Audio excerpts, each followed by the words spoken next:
Still going to be looking for the queen. I need to look in the sun on this one. I think it looks all close.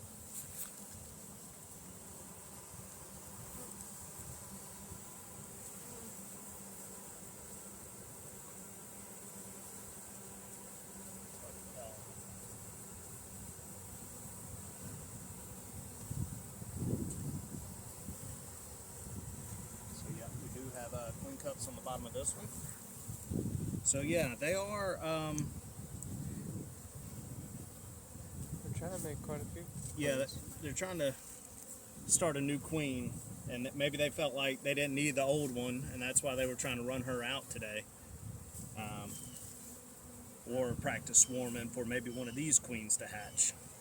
So I mean, there's 4 queen cups on the bottom of this one. I think we just need to let them do their thing and not crush any more queen cells, probably.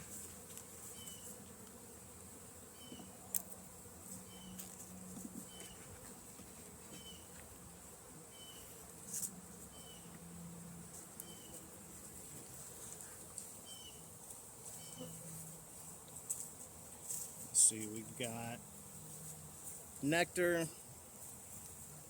We've got some larvae.